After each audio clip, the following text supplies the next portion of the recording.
Hello and welcome to the Online Wine Tasting Club's Discover series for our first ever tasting, a tour of France. Tonight, a Frenchman acts French. The mushrooms are starting to pick up and pumpkins are in topic and this is a wine. We find out if being a great rugby player means that you can make great wine. Faisait jouer leur troisième ligne, Bertrand, And we see if you can make wine at the car park of an old double glazing factory.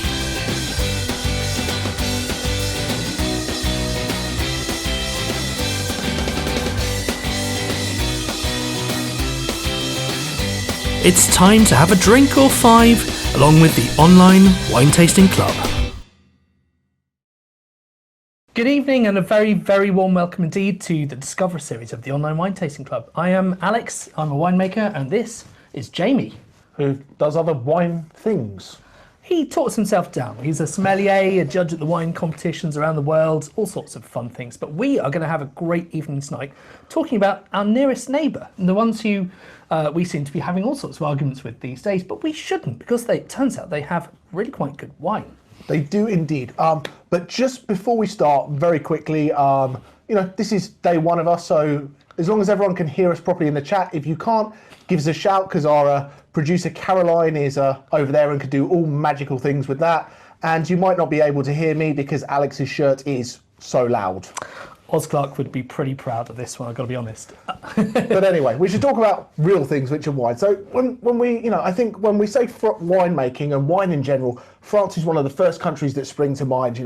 There's Bordeaux, there's Burgundy, there's these great expensive chateaus that you dream of tasting and trying and having in your cellar. But I don't think that's what France is all about. So we're hoping that today we can take you on a little tour, try some wines, find some things that are maybe a little bit different and things that I think really offer great value for money that you can drink all day, every day, but still impress your friends when you pull it out at a dinner party. I'm not going there, but yeah, no, I think my thing about France is that I love so many of the wines I've had, but I've also had so many quite disappointing wines, and it's finding that balance. There's you find that wines sometimes ride on the tails of their more expensive friends. So there are regions which have got great reputations like Burgundy. There are other regions which have traditionally had quite bad reputations, and I'm hoping that we're going to try to revisit some of those today, and also try to deal with the minefield that is French wine labels, because it's when you pick up a bottle, you don't even know what grape's in it, let alone what it's going to taste like, even if it's sweet or not. Absolutely, and I will attempt to explain that in about 30 seconds later on. Fingers crossed. But this is a lot of talking for us, so yeah. We should probably get wine number one open, which let's do it. Let's get that doing, because it's not a wine tasting without any wine. We hope you like our new packs. We spent a long time trying to get them exactly right.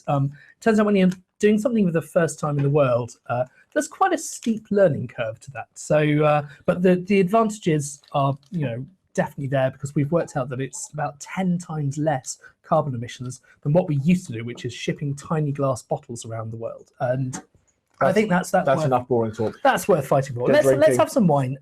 So yeah. So we're going to run into a little video now for you to have a look at. But as always, there's the chat there. There's a Q&A. So dive in. Let's drink wine number one as we go to Alsace.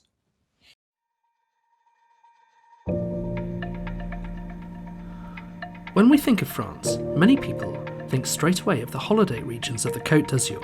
Nice, Saint-Tropez, Cannes, beautiful beaches, glamorous celebrity-packed film festivals, mega yachts, fashion labels, and Brigitte Bardot sunbathing without that many white bits left on her. Getting carried away, but it can be incredibly easy to overlook our nearest neighbour.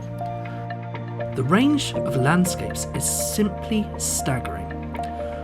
From vast sand dunes, peaceful lakes surrounded by castles, to steep perilous mountains, windswept valleys, baking hot plains, and frankly the whole range in between, and each with its own climate. And it's that range of climates that means that so many different things can grow well. Compared to much of the winemaking world, parts of France are considerably further north, which keeps the grapes cool, giving acidity.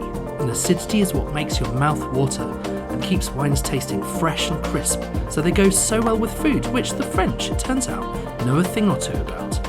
We're going to be going on a tour around France, starting in the northeast, in the Alsace, moving to the Loire, down to Bordeaux, across to the Mediterranean with the Languedoc region, before ending up near CHâTEAUNEUF-DU-PAPE in the Rhone Valley. It's here, in the simply stunning Alsace region, where we start our little tour of France, right up against the border with Germany, and not entirely sure which side it really belongs on, having switched over a few times. It's around the same latitude as Champagne, so should have pretty similar temperatures, that is, cold by French standards. But Alsace has a secret. Tucked in and sheltered behind a range of mountains, it stays protected and dry during the day, but still has cool nights. That gives it the magic recipe to make incredibly ripe fruit, but still preserve the fresh acidity. All this makes Alsace one of the best places to make wine in the whole world. Their sparkling, white and dessert wines are all top class, but they're often overlooked, making them great value for money. So why? Well, many think Alsace means Riesling and sweet wine. Two things which went badly out of fashion after Britain overdosed on Blue Nun in the 70s. But Alsace make plenty of wines that are bone dry, that means no sugar.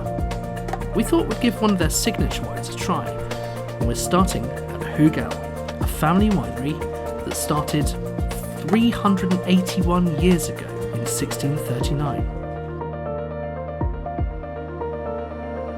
So Hugel is, first of all, it's an old established winery. And we're seen as very often the ambassadors of Alsace wine. It's essentially a matter of people. First of all, Hans Ulrich Hugel, who's the founder of the company. 1638 he establishes in Rivière, 1639 first vintage, just after the 30 Years' War. I'm just going to name a few that really made Hugel and forged Hugel into what it is today. Louise Hugel, who was my great-great-great-grandmother. She became a widow very early on and raised her two kids on the side of running the company. And behind every important man in the company, there has always been a strong woman. Émilie is the first one that understood that to become a major winery, a major player, and a major wine region, because he was also very ambitious for Alsace.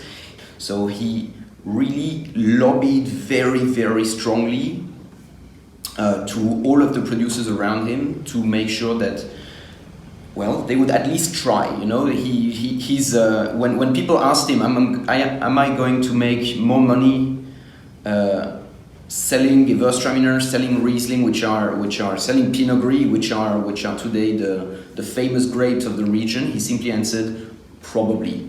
Alsace was a region that came back and forth from French to German, German to French after every war. We were the prize for the winner of every war between France and Germany. And then my generation, I'm only 31, so I'm probably at the moment only beneficiating from the efforts of the previous generations. But every generation is supposed to bring its own stone to the building.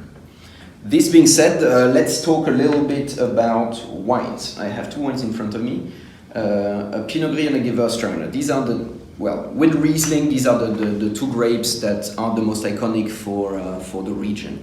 Gewürztraminer because it is our grape.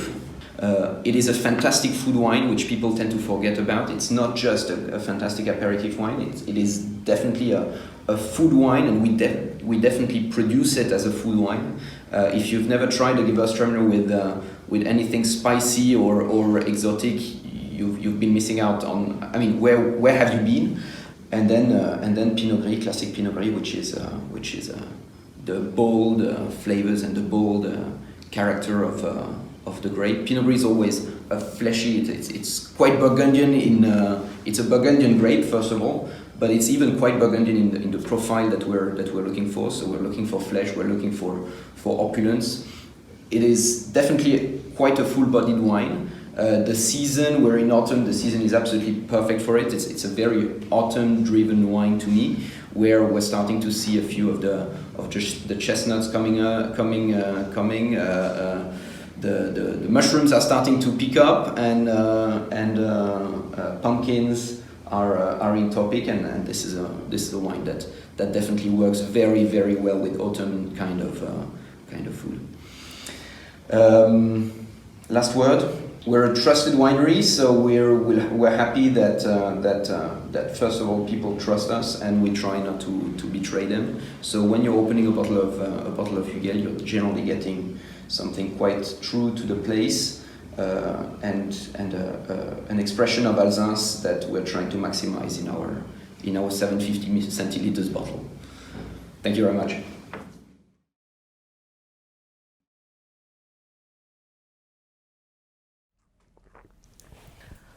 Well, cheers, guys. I hope you're enjoying the first wine. I think it's delicious. I really, really do. I didn't know much about the Alsace at all, and we've had quite a good question that's come through, which is Pinot Gris and Pinot Grigio. Are they different or are they the same? And the word Gris in French means grey, and I'm pretty sure it's the same in Italian. Yeah. So absolutely. So Pinot Gris and Pinot Grigio are the same grape, but what you'll generally find is, if you see Pinot Grigio on a label or Pinot Gris, they'll be stylistically slightly different. This is quite different. Quite different. So Pinot Grigio is, I think, what most people know and love for that summer drinking, Italian-style wine. Yeah. Light, fresh, lemony, crisp, easy drinking. Pinot Gris, I find, has a little bit more character around it. Sometimes it can be very slightly off dry, designed to age a little bit sometimes, and has this richness, this coating on the palate, this kind of texture about it, that makes it, I think, much more of a food pairing wine. So Gris, I think, is better if you're sat having a bit of dinner. Grigio can be the one that kind of you just sit outside in the sunshine and drink a couple of bottles of. But what you'll see, Pinot, as you said, it's got the grey skin. When you look at Pinot Grigio Blush or Pinot Grigio Rosé, there's enough colour in that grey skin to give you that very, very light pink colour that gives you that. So it is a white grape, but with the grey pinkish skin, can actually make a rosé. It's not an addition of red wine, which I think is kind of a cool fact that you don't often see. Absolutely. I've never worked with Pinot Gris or Pinot Grigio at all, so maybe one day. But so it's sort of halfway between the two, really, and that's a unique place to be, isn't it? Definitely. Another question that popped up was, and at the end we'll share all the pricing with you, but we'll just dive in for this one. How much does this wine cost in the supermarket? And the line is, we try not to have a huge amount of supermarket ready wines. Hugel is a fantastic producer. They make a lot of wine in a lot of different ranges. So they've got their Gentil range, which retails maybe around £12. And then they go up. They've got the classic, which we're drinking. They've got their tradition, and then they do some single vineyards. So this one sits around £17. But I can see where if you just went online and you Googled Hugel, you might find something for like £12.50. It's a slightly different wine, and when we talk about labels again a little bit later, it kind of shows that you'll have one name doesn't necessarily mean all the wines are the same. And Hugel, they make Gris, they make Riesling, they make Gewürztraminer, they make Grand Cru wines, they make entry-level wines, they make everything in between. So, I mean, speaking as a winemaker, it's one of the things that actually was a real mystery to me first, which was after you've taken all these choice pressings from the choice best parts of your vineyard, what happens to the rest of it? And the answer is normally you find someone who can take a lot of it and you discount it to them. So there are winemakers from all around the world who make a bigger quantity of wine that goes off to the supermarkets, and that's not saying there's anything wrong with it at all. It's just a very different kind of wine, and it's really intense. I think this is the most expensive wine of the night. It is indeed. By a bit, not by much, but yeah, a bit. But Alsace, I think, is really cool. As you've seen, with the videos, it's got the mountain range. It's a beautiful place, making beautiful wines, which I think are very, very unique. And do you know what would be really great? Is go to Alsace winter market time, and none of us going to do that, are we? But we can at least sit with a glass of it at home and pretend we're doing it. Yeah. So that is the first wine. I've still got some left. Well, you drink that because next we're going to go to the wine news. But before Alex dives into the wine news, let's get wine number 2 open because... Yeah, if you're finished. If you're finished. Yeah. So we'll do wine 1, 1.5, 2 as we roll through the wine news, and then we'll jump to the Loire Valley. Sounds good to me.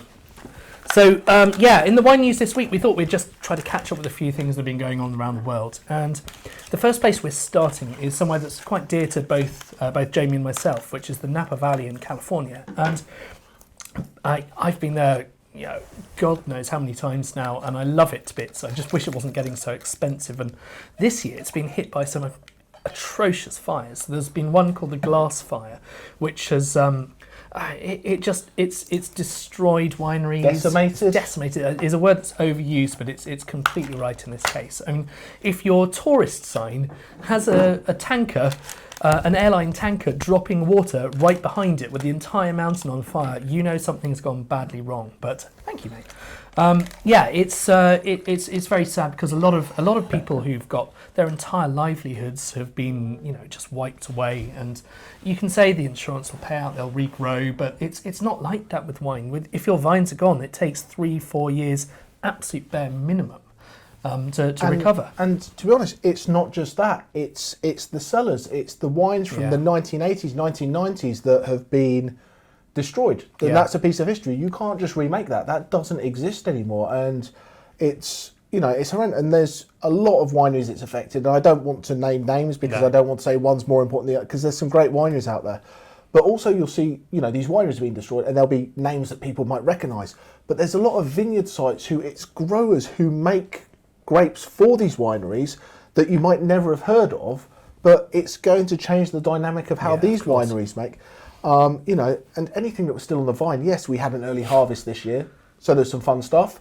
There's people still going to be able to make wine, but anything that was left behind is no good for what? It's completely ruined, half an inch of soot across the thing. If you want to have a smoky character from your wine, top tip would be to toast your barrel, which means just use a barrel which has had a little bit of flame applied to the outer surface not set your vineyard on fire. Not set the vineyard on fire or be next to a vineyard that's on fire. But some people have been quite creative, and what they're doing this year is they're going to be making brandy from it, which is something which really does benefit from that smoky character. So kudos for them for not just leaving them for the birds to take away and coming up with a way out of this. But I think, you look at this year in general, lots of people have had to be innovative, and it's very, very sad, but hopefully we can see some cool, brandy, and hopefully these wineries will come back better and stronger. Fingers and crossed. Making good stuff. Fingers crossed. But that's our sad wine news. Yeah. That's all I've got. Happier wine news. It's coming up to holiday season, so it's time to try to buy presents for people you don't necessarily like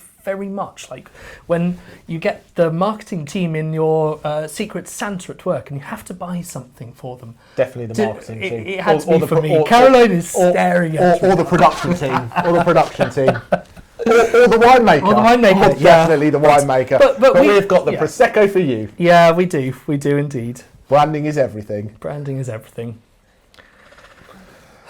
Is that it for the wine news? I think that might be it for the wine news. That's it for the wine news. Should we get on to If anyone happens to have someone that might benefit from that, I'm sure that it can be sourced for you. But yes, there you go. The perfect Prosecco for somebody you don't necessarily like very much. Let's move on to talking about wine number 2, which is from the Loire Valley. And I don't know much about the Loire Valley at all, so I asked Jamie if he wouldn't mind explaining a little bit more about it.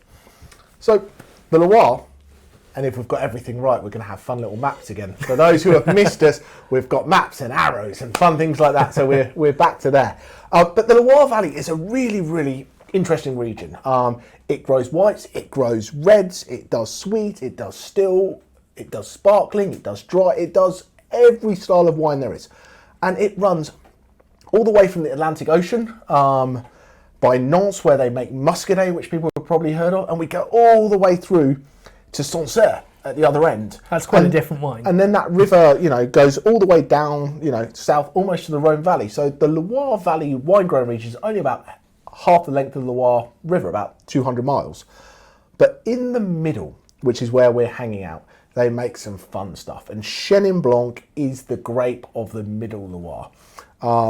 And, there's great areas called Vouvray, which people might have heard of. And once again, this is another regionality. If it's Vouvray, it's made with Chenin Blanc, whether it's dry, sweet or sparkling.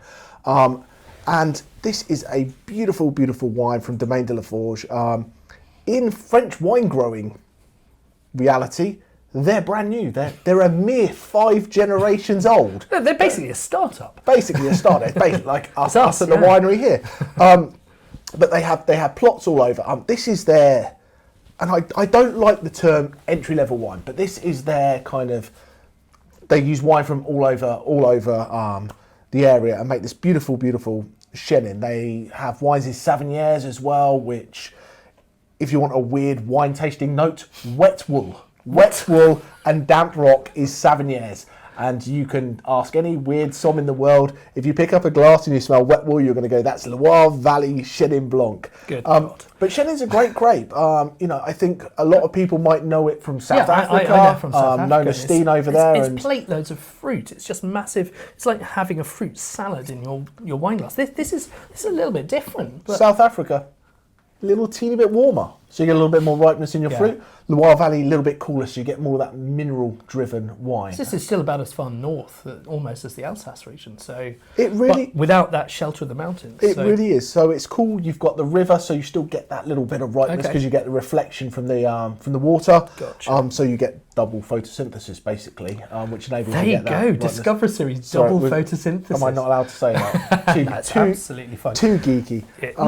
But it's a really cool wine, and I think it's still quite a foodie wine in its own way. It's got a bit of acidity to it. It's got a bit of quite a bit of body compared to a lot of the New World wines that we go for, and I like it. No, but absolutely. But for those who want to go very geeky in the Loire, I've got an opportunity in the next couple of months to hang out with Séverine, who makes this wine with her son, and we're going to taste their Cadcham, their Sauvigniers, and all that kind of stuff. So that might be an adventurous level for next year to Sounds play good.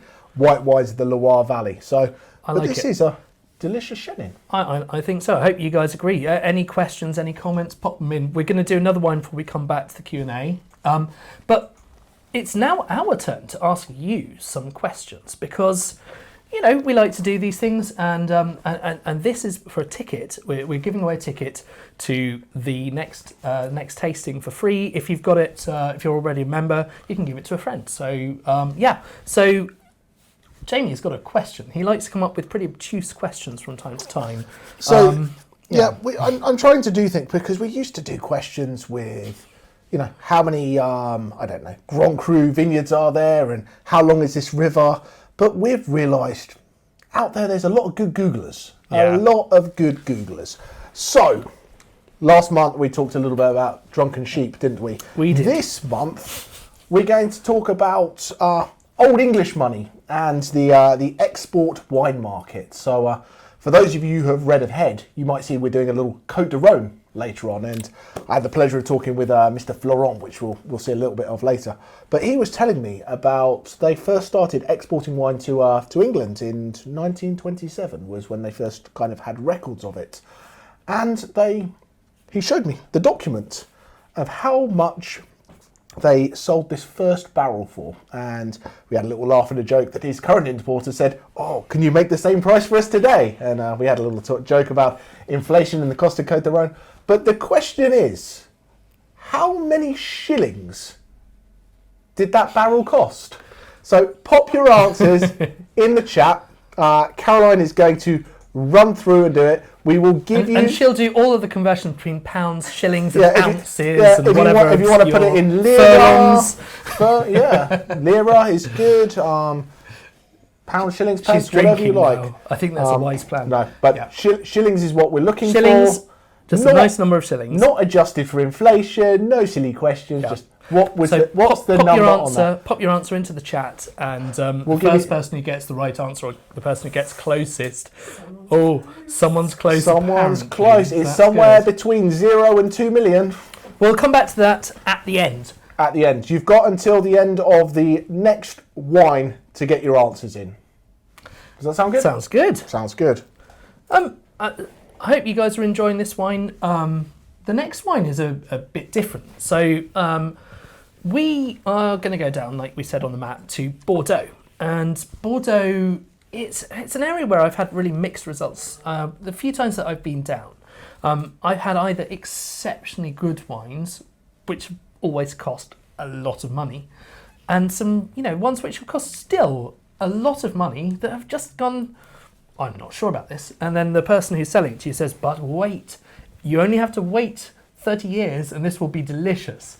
And it's a bit of a con at that point, isn't it? Because it should be delicious when you buy it, but... Yeah. It should be delicious, but there's with a lot of wines in the world, there's developmental characteristics that, you wait a little bit of time. I don't have the patience for that. No. And I don't have the patience for that. But I think what's important when you see a lot of wine regions is Bordeaux sometimes just sits as a brand name that people go, this is a Bordeaux, or this is a claret. So claret is another name for Bordeaux that we use over here where it has, different grapes in it. But the line is, not all Bordeaux's are created equally. Of course. Famous maybe for red wines, so... shall we have a glass of claret? Yes, let's have a glass of claret.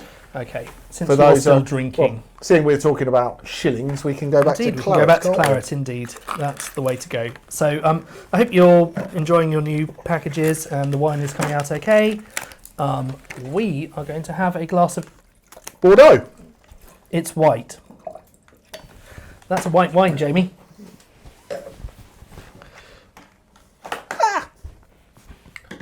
I've got the wrong one. But there we go. I share with this man. Mine's red. I've got red Bordeaux, but he's on white Bordeaux.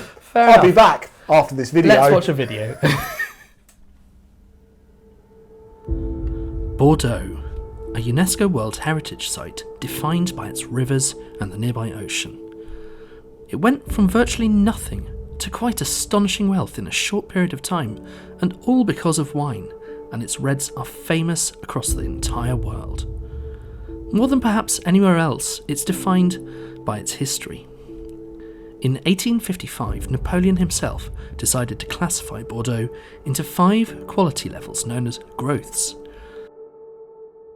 The first growth, that's the best, became household names.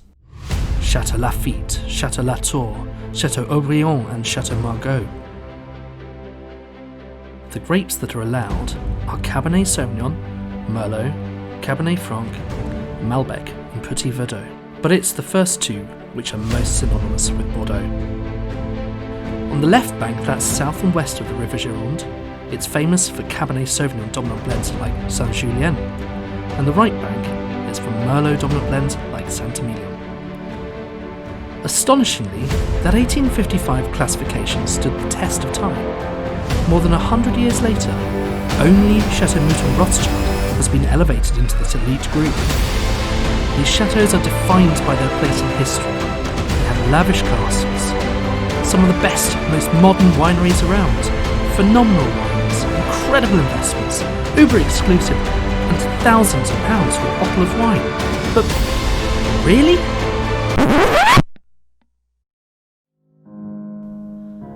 You're probably wondering why you're looking at what seems to be a shed, not a glamorous castle. But when you buy a bottle of wine, do you want to pay for a castle of what you're drinking? Welcome to Chateau Lestrille. A chateau in French can mean any wine-producing estate, even if that's in an industrial unit. What matters is the vineyards, the people and the winemaking, not the building it's made in. And it turns out that Chateau Lestrille have incredible vineyards. Wine number 3 comes from the vineyards in the Entre, Deux region, which is between the River Dordogne and the Garonne. Their emphasis is on people, on food, on hospitality and on experience, and they price their wines so that Bordeaux becomes accessible. When I open a bottle of wine on a Wednesday night, I'd rather be having a nice drink with my friends without having to worry about remortgaging my house. Now Lestrille make a red and a white, and they're both rich, but also rounded and smooth. They don't have any of those negative qualities that some Bordeaux have. And I think there'd be great value even if they didn't say Bordeaux on the label. So it appears that there is a different, more accessible side to Bordeaux. Call me converted.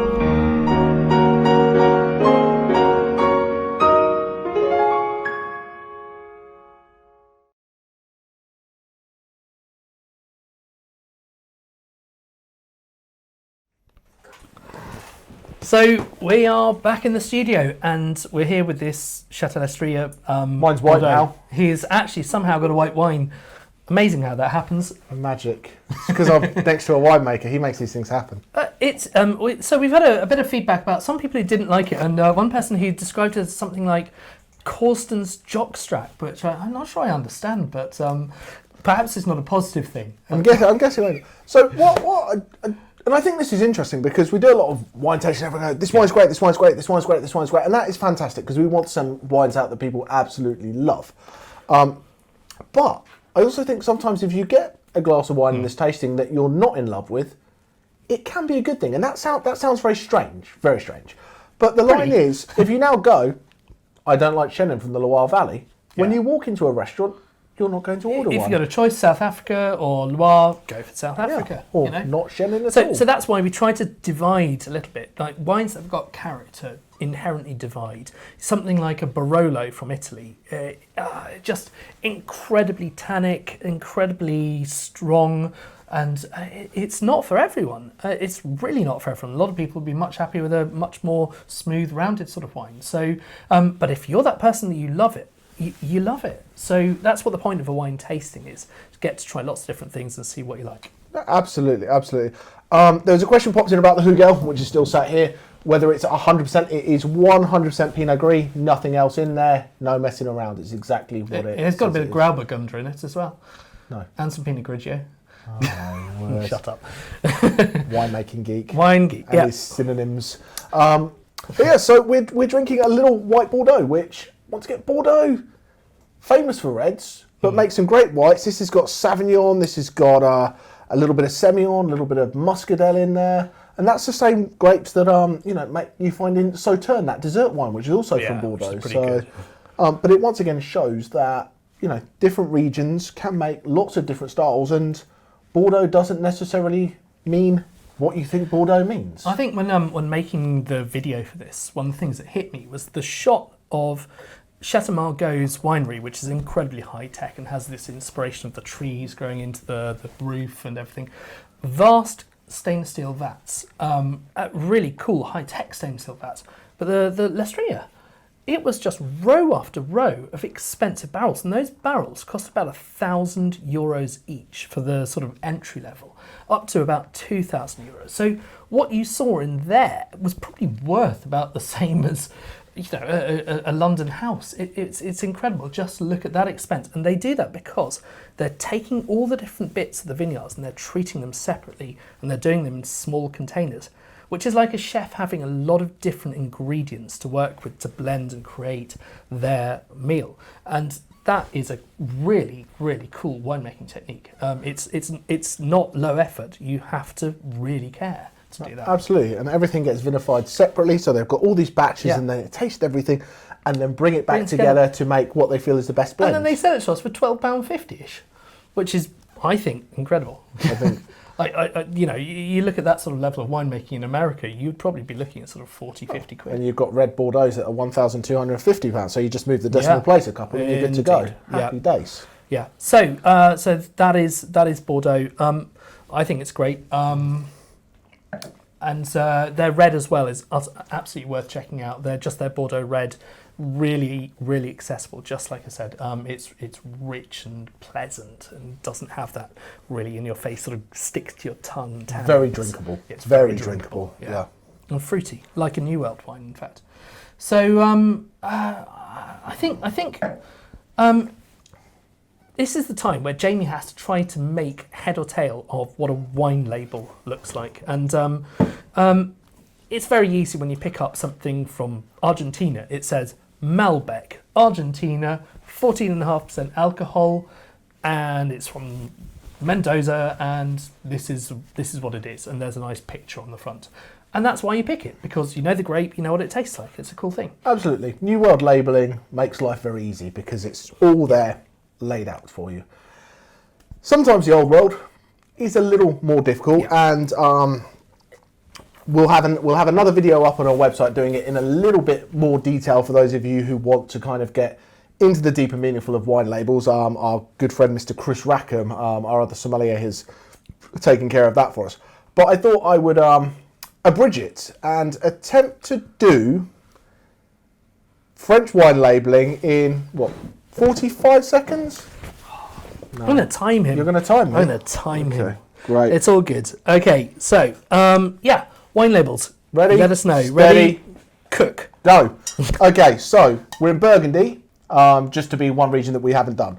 So when you go to Burgundy, you need to know, for no uncertain reason, French wine law. So if it's in Burgundy, it is going to be Chardonnay if it's white or Pinot Noir if it's red.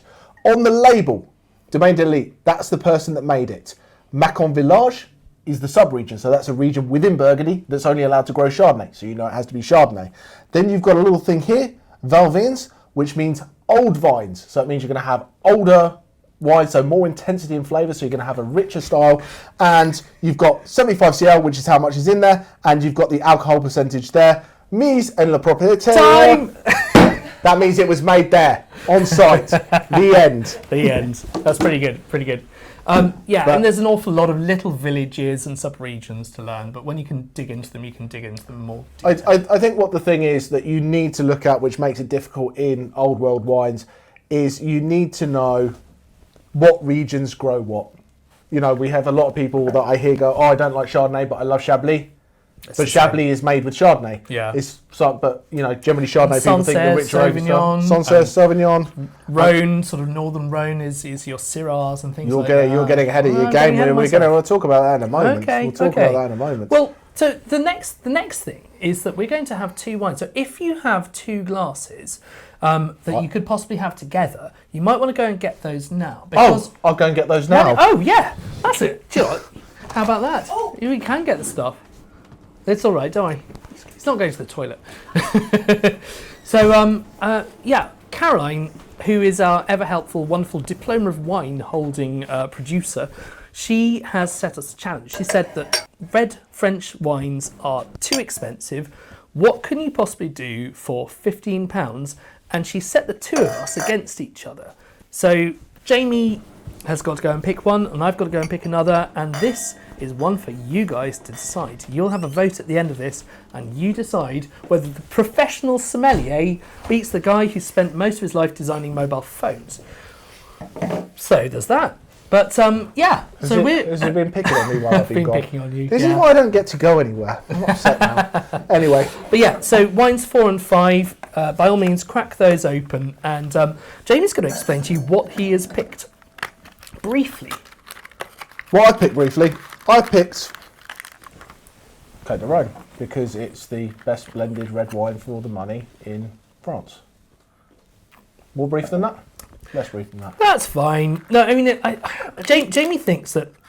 Well, if you don't like it, Florent will tell you how good it is. That's true. But the red wines in the south of France are classically, just like that northern Rhone, they like Syrah. Syrah's a grape which loves heat, and there's a lot of heat in the south of France. Who'd have thought it?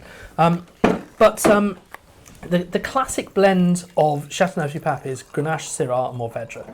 3 grapes, and there are loads more that they insist that you can use. But they don't just grow there, they grow in other places. So I thought, why don't I go and look around and see who else is making wine in the region down in the south. And I've been to a couple of places which I thought were worth looking into. And the place that came to me was Languedoc, which is sort of a bit to the west of the Rhone Valley. The big branded over the top loads of wine of cheap stuff. That's how it used to be, but we should give people second chances, shouldn't we, Jamie? It's absolutely right.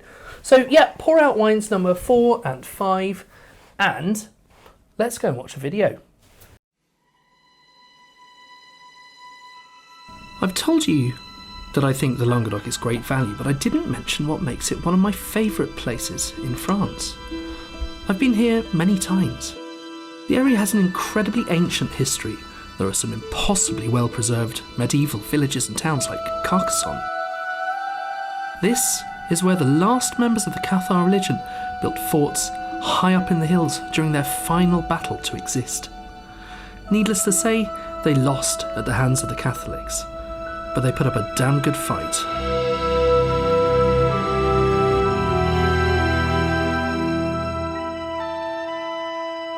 The influence of the Pyrenees is huge on the area. The glacier-topped mountains create the rivers which bring life to the whole area. But it's not just mountains. The Languedoc has it all, right down to beaches, marshes, and salt flats with flamingos, plus famous pink lakes. The conditions for growing fruit are perfect, with vast amounts of sunshine, water, and protection from the worst of the wind. Sunflowers, fruit, and nuts grow everywhere you look. And it was here that Gerard Bertrand grew up. And for 17 years, he played professional rugby at the highest of levels.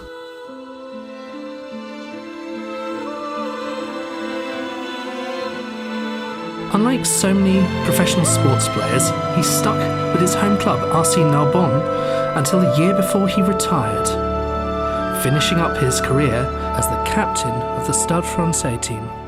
But this story isn't that of the classic retired sportsman looking for something to do, nor is it like the plethora of celebrities who come up with a clever brand for somebody else's wine, then double the price. No, Gerard's father worked in wine and tragically died in an accident when Gerard was just 22 and in the early years of his rugby career. He found himself having to take over a pretty disappointing family business, but he had been getting involved since quite an early age. Alors, mon père a racheté le domaine de Villemajou en 1973. Il m'a très tôt initié à la vendange, puisque dès 1975, à l'âge de 10 ans, j'ai commencé avec ma sœur Guylaine à aller à la vigne et puis à la cave. À la fin de ses premières vendanges, il m'a dit « Tu sais Gérard, tu as de la chance parce que quand tu auras 50 ans, tu auras 40 ans d'expérience. » Il avait tellement raison. In the 1980s, Languedoc had a terrible reputation for making cheap table wine because there were hardly any quality rules. But the Bertrands thought differently. It's hard to believe, but the area makes more wine than the whole of Australia. Mon père m'a initié au travail bien fait, à la passion et au souci des mille et un détails. Mais je l'ai réalisé et incarné au fur et à mesure. Comme dit Oscar Wilde, l'expérience c'est le nom que l'on donne à ses erreurs. J'en ai fait pas mal au début. Et ça m'a permis de m'affranchir de certains dogmes et de devenir moi-même par rapport à ma façon de voir le vin. Et avec tout ça, donc, j'ai fait ma propre partition et je me suis dit que l'excellence était un credo vers lequel il fallait tendre. La devise « Tout seul on va plus vite, ensemble on va beaucoup plus loin » est une devise qu'on s'applique tous les jours, justement pour essayer de rechercher cette excellence. Chaque personne qui travaille dans cette entreprise est un élément essentiel à la réalisation de nos objectifs et également au quotidien, au bien vivre ensemble. Ça passe par une certaine forme d'équilibre avec les équipes, mais également personnellement avec ma famille, avec ma femme Ingrid qui depuis 20 ans m'aide au quotidien et me permet de voyager dans le monde entier avec mes enfants, Emma, ma fille, qui est passionnée par la gastronomie, par l'art de vivre.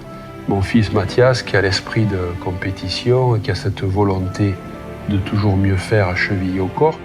Si tu veux tracer un sillon droit, accroche ta charrue à une étoile. Cette métaphore résume très bien ma vie de vigneron. Bertrand made use of the lack of rules, not to make things how they've always been made, but to make them better. He converted his vineyards to biodynamics, encouraging biodiversity and adding character to the wine. In 2012, he was crowned International Red Winemaker of the Year. Yes, Gerard makes stunning wines. I was lucky enough to be pouring his wines in Washington, D.C. as part of a 24-course tasting menu. But I'm going to introduce you to one of the greatest wine regions in France, the Rhone Valley. The Rhone is split into two main regions, the north and the south. The north famous for its single varietal wines like Viognier from Condrieu and Syrah from Hermitage. Our focus today is on the southern Rhone with Grenache-based blends. Steep hillsides funnel a mistral wind which can reach speeds of 60 miles an hour through the valley, keeping the area dry, meaning less chance of disease such as odium or powdery mildew. Long warm growing seasons lead to rich, delicious wines with beautiful acidity and lots of different grapes, 13 in fact, lead to exciting blends and interesting styles. The area of the Côte de Rhone has many villages, but none more famous than CHâTEAUNEUF-DU-PAPE, or New House of the Pope, which is where we find Domaine de la Solitude. Solitude is one of the most historical wines of them all. Wines have been made here since 1264, when the family arrived from Italy to serve the Pope. Today, the domain has 38 hectares of vines in CHâTEAUNEUF-DU-PAPE and sources other grapes from throughout the valley. Their winemaker, Florent, is passionate about innovative winemaking while honouring traditional values and is working with new tulip-shaped concrete vats. Interestingly, he doesn't say his wines are entry-level, mid-tier and premium wines, but more about the right wine for the right occasion. So the Domaine de la Solitude is one of the oldest winery of CHâTEAUNEUF-DU-PAPE. I'm the 8th generation working at La Solitude. And we are located in the middle of the AOC on a place called La Solitude. So the name of the winery came from this study. We have a monopole of 12.5 hectares around the winery named La Solitude, and we start our vineyard on Lacro Plateau. So the Lacro Plateau is one of the most iconic places of Châteauneuf. It's covered by those huge rocks, and there is a mix of rocks and clay. And we go down on the Vallon de la Solitude with most sandy soil and go up again on Plateau du Boucou. We own 37 hectares of Châteauneuf-du-Pape.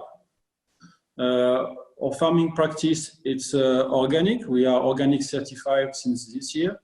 And we are looking to start the biodynamic conversion this year. So we will be also certified biodynamic in 3 years. It's a 3-year process. So we were one of the first winery to export wine around the world. And also we are one of the first to produce wine with label. I can show you something else.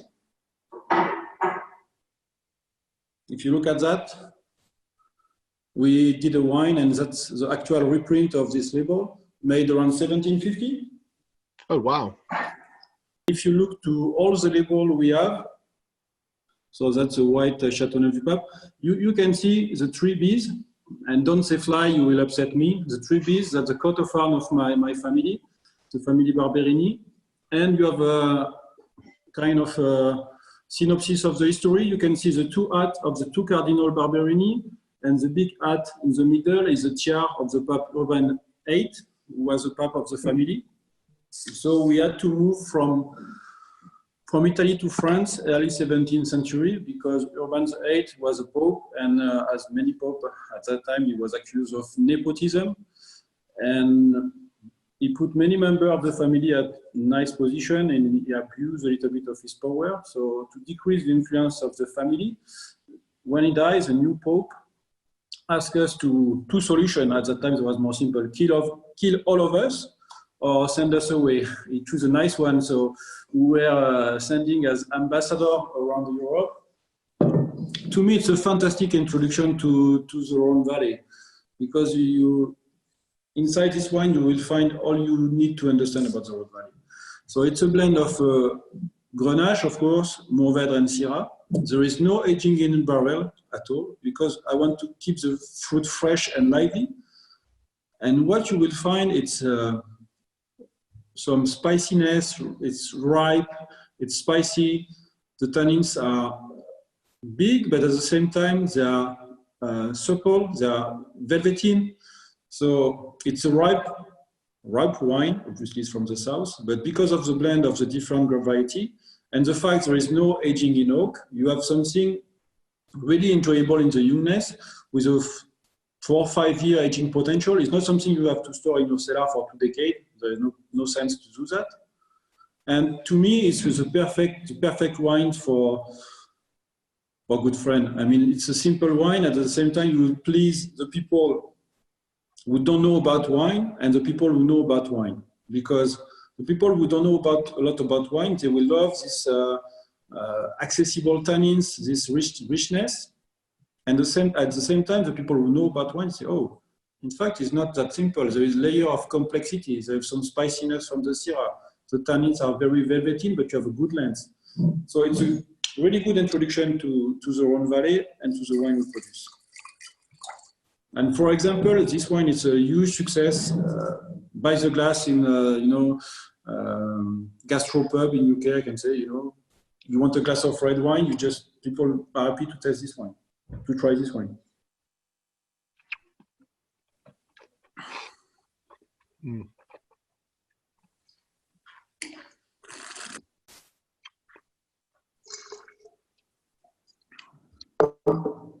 Yeah, it's rich, it's deep, there's dark fruit, it's got spice, it's got lots going on, but once again, it's got that great acidity at the end. A plate of cheese, some good friend, and it's a great moment. We say it's le grand vin du quotidien. You understand that? I do not. The translation would be maybe the grand cru of every day. Don't know if you understand. Fantastic. Anyway, I will let you get on. Thank you ever so much for your time, and we'll catch up soon. Hopefully. Absolute pleasure. Cheers. Bye. So we're back. It turns out we weren't wine tasting, we were watching hotornot.com. But what it seems is Alex was so impressed with his Bordeaux video, he wanted to show everybody it again. So my apologies for that. So we've run through, and we're here. We got notes that cheesy Doritos were a good pairing, so we decided to get some, as you do, and we go from there. So there's been a lot of good stuff coming into the chat. There's a kind of a question about biodynamics, and I could literally talk for about 6.5 years about biodynamics, so I'm going to try and do it once again kind of quickly. Yeah. But biodynamics is the next step on from organic. So you become organic, and then biodynamic, there's more rules and regulations, and there's different preparations you can do, and lunar cycles and fruit days and root days. So there's a lot. It's much more intense in your winemaking. And some people think it's a bit whimsical, but generally it seems to make a better wine because people are paying more attention to it. There are bits of it that work and bits of it that don't work, and no one's quite sure which bits. But the fundamental difference in the vineyard is that you can't use any herbicides or any pesticides other than things like tea preparations and things like that. And it's really crazy, but it's, you compare one side by side and there'll be more life, and it's all about how it encourages, there's so much less stuff that's going into the soil that kills the soil ecosystem. And that gives you more interesting stuff. And it's a step up, because a lot of people talk about sustainability. Yeah. Sustainable is keeping it the same, but it doesn't make it any better. Biodynamics is about adding more than you take out. You hear from people who grow biodynamic vineyards about how they do soil samples and look for the level of biological activity. They look for the number of worms and insects that have not been killed. They haven't been poisoned by metal accumulation in the soil. They are sat there doing the job of getting down and drilling through this hard compacted soil that your tractor's driven over and getting air back down to the roots. So it stops. It's nobody knows which bits work. There are a few bits which are, let's be honest, a little bit hippie about sort of if you harvest on different moon cycles, like you said, but something works, and it's a difficult thing. And someone said how many years, and it's about 3 years. So isn't it? About 3 years. If you're organic and want to go biodynamic, about 3. But there's so many different factors. It depends where you are, what your soil's like, who your neighbours are. Because if you've got neighbours, there's a winery in Australia that was trying to be biodynamic and was having problems because they had a brewery next door. So therefore they had inoculated yeast, because the yeast doesn't just stop at the fence line, and they were having trouble becoming biodynamic because this non-indigenous yeast was coming into the vineyard. So crazy. That's pretty crazy. Kind of how long is a piece of string is how long it takes to become biodynamic. There's so many factors. But I think there's a lot of people going that way. There's a lot of people going that way, and someone said, how many people are doing this? In France, it's becoming increasingly popular, especially in the Côtes du Rhône, especially in Burgundy, and let's see what happens. So they're starting to ban some of the herbicides like glyphosate, and that is going to have a massive impact. Hundreds of years ago, it was all organic because there wasn't any other option. No, true. So, but also, hundreds of years ago, it probably wasn't as good. It's just a bit maybe rose-tinted not. glasses. Anyway, Caroline, are there any other questions that we should be looking at? How do we source our wines? Oh, good call. Jamie, your one. How do we source the wines?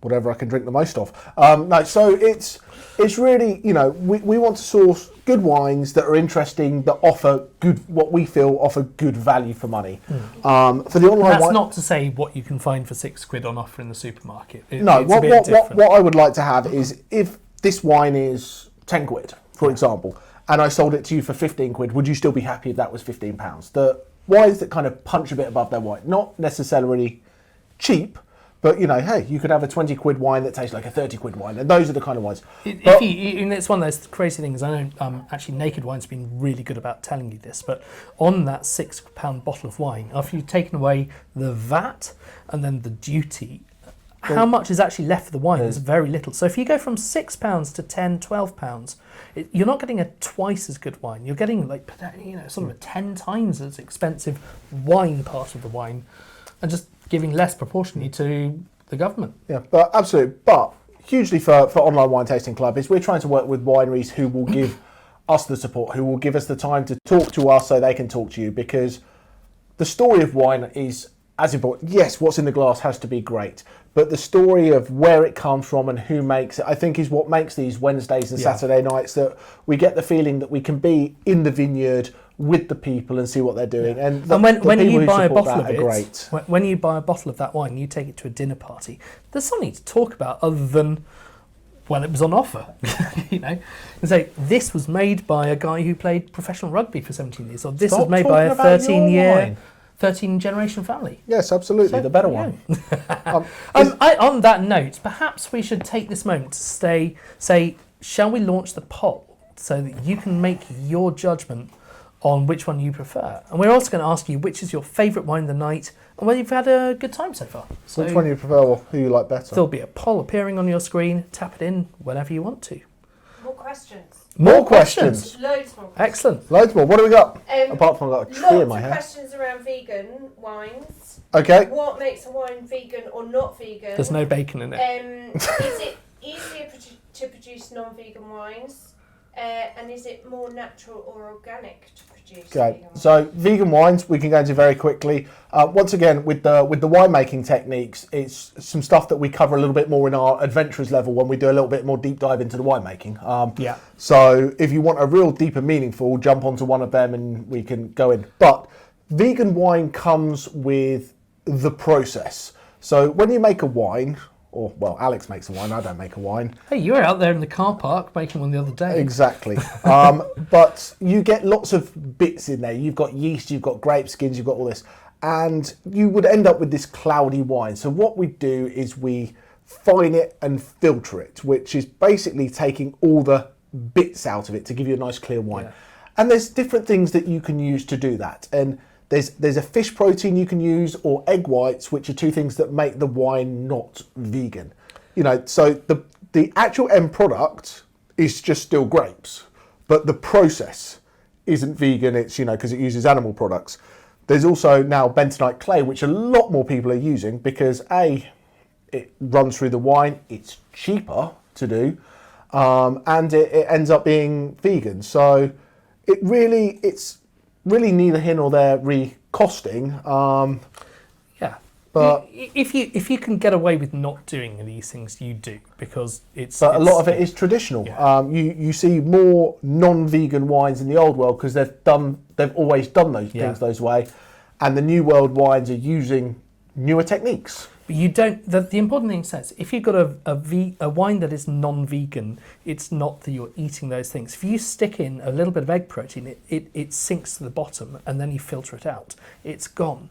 But because you have to declare that you've used it in the process, therefore it's not vegan. Doesn't mean you're eating egg. No, absolutely. There's no egg. There's no fish. There's no bacon. There's no animal product in the final wine, but it's within the process. There we go. Okay, two more. Two more. What are your favourite Napa and Sonoma wineries? Oh gosh. Okay. Well, do you know what? That are still there. That are still there. Too soon. Oh, too soon. Wow, man. one of my favourites is the Stag's Leap Wine Cellars, which is an absolutely sensational place. It was one of the ones that originally beat the French in the 1970s in the Judgment of Paris, what's it called, where they pitched American wines against French wines, and the judges were the top French wine judges in the whole of the world, and they sat there in this room. They were like, whatever, they nearly didn't turn up. And one of the wines they picked was Stag's Leap Wine Cellar. I think their Artemis is a great one. There's their Fay is, I think, perhaps my favourite. Okay, yeah, it's a good one. But there's so many. I mean, you've got, what I love about Napa and Sonoma is that there are thousands and thousands of huge places through to tiny little places just like our winery, which are just doing a few barrels of things, and it's got such character. I used to love Sterling's stuff. They did the best Merlot I've ever tasted, and then you go over to the Sonoma side. John Lasseter, the film director, he's got a pretty cool winery. He can't spell the French words, but that's irrelevant. Doesn't matter. It's good wine. It's good wine. And there's a little one called Mayo Family Winery, which I found's done one of the only single varietal red Pinot Meuniers, apart from a little place in Kent that we know of, and that was a really cool wine because mostly it's just used as a blending grape in champagne. So yeah, those are a couple of my little ones. But there's Funiente that do a great Chardonnay. I'll shut up now. There's loads. No, there's a lot of cool wineries, and the one that I would mention is Heights, because it's the wine that got me into what I do. I was a young box boy. I wasn't even classed as a sommelier at the time. I was the wine bureau. But I got the chance to taste the wines from Heights, the 96 and the 97 side by side. They're Cabernet Sauvignon from Martha's Vineyard. And it was just amazing to me how two wines could be both as spectacular as they were, but both vastly different. The same grape from the same place, but the only thing that was different was the year. Same vats, everything. So that was really cool to be able to taste them side by side. That says you're tasting the weather, you're tasting what happened that year. Obviously you're tasting the other things as well, but the difference between the two, that's just down to the weather. It's phenomenal. Crazy. Last one. Is it the last one? We've had one more. Oh, okay, two more. That's all right. That's all right. Why are there not more Languedoc wines in the UK? Okay. Is it because people just don't know about them? I think people got turned off by a lot of them back in the 80s, and they were all vin de table, table wines. They were cheap. They were made for. They didn't separate them out like the Lestrille into different lots. They chucked the whole lot, no matter what vineyard it was from, into a big tank, and they poured out red wine at the end of it. Yeah, warm climate, easy drinking, so very, very simple wines. Yeah. But I also think it does go with recognition, because Languedoc-Roussillon doesn't sit there like Chablis does, or Champagne does, or Bordeaux does. No.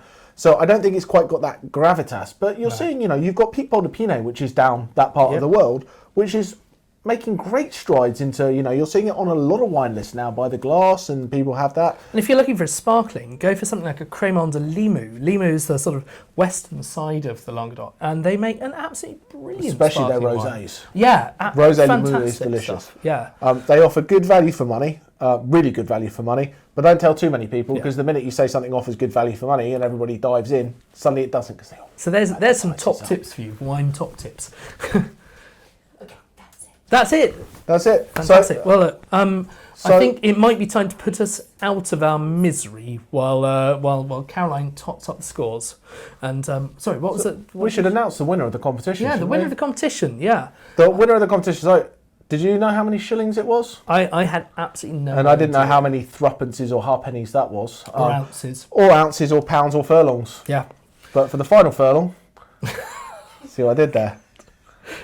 Caroline's losing. This is why I can't do this anymore. This is why you can't do anyway, it. So the barrel of wine that was sold in 1927 from the LANÇON family from Domaine de la Solitude into the UK cost 90 shillings. 90. And our nearest answer was Mike with 85. So good job, Mike. Well done. You get a free tasting for the next one. Give us a shout, and don't forget to email us, because we'll forget to email you. And for the rest of you, don't forget, if you share a nice picture of us on social media, then you can also be in the chance to win a £25 voucher, which or a nice picture of yourself with your tasting. No one wants a nice picture of us. No, don't share us. You need a filter for the shirt. Indeed, the shirt. So have we got some poll results? We have. Should I leave now? Can we start with favourite wine of the night before we make me miserable? The trouble with having grapes around is that you get fruit flies, but there we go. Favourite wine of the night? 41% Whoa. was wine number 1. I thought it would be. Wow, that's a great result. So we should do our tastings from 8 till about 10 past. Mark will be delighted. 100% of people said they'd had a good night. Oh, fantastic. Well, that's great to know. Well, do go out and tell your friends because, yeah. Did we ask which percent of people clicked the wrong button?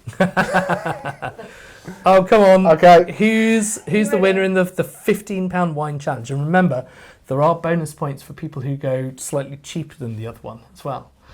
63% of people preferred Gerard. Ah! The rugby player is victorious. Give up. Do you know what? The last time he lost one of these competitions, he grumped for approximately 3 months. Until now. Until now, is it? When I thought I had a chance. Cheers, dude. All's fair in love and wine. I don't know what to say. We've had a wonderful night. We're sorry it's overrun slightly because of our little video mess-ups, but these are all just part of the learning curve. And we've had a wonderful time sat here talking to you. We have some prices for the wines, and they are all going to be available on our website. We have a minimum of 6 bottles, mix and match, whatever you like. And then we ship it to you free of charge. Free no shipping. So the price is the price. Yeah. Do people want to know what we're tasting next? The next months? Oh, yeah, sure. So, coming up, we're doing, Saturday doesn't matter because it's already gone. But next month we're doing Southern Italy for our Discoverers level, and we're doing island wine. So we're doing a tour of Cyprus and Sicily and all fun things like that. Santorini. Basically anywhere that begins with S. Yes, absolutely. I couldn't get anything great from the Isle of Wight, so that island is missing, That's but gone, we're trying. And then going into December, we're going to do wines of Portugal. We're going to have some white port, some red port, and some cool still wines. And we'll be doing a Rhone Rangers tour where we're going to go back to Domaine de la Solitude and try his CHâTEAUNEuf-Du-PAPE because obviously I need to raise my game. And then we're going to have some single varietal wines from around the rest of the world that kind of pop those things in. But outside of that... If you like, you can blend your own out of those wines. Exactly. Lots of fun things to do. Yeah. But, we're also around. If you've got a group of people who want to do a private event, give us a shout. If you get on and you can't quite make that tasting, we'll send you the wines. You can join us online because it will be online for you to drink anytime you like. Hopefully the video, barring any other problems, will be available tomorrow night. We'd just like to say that obviously there's a lot of private parties coming up, so we are getting a bit booked up, but for schools who are looking for fundraising opportunities, there are those things. For companies looking for something to try to unite their people to do that isn't just listening to the CEO droning on about corporate strategy on Zoom.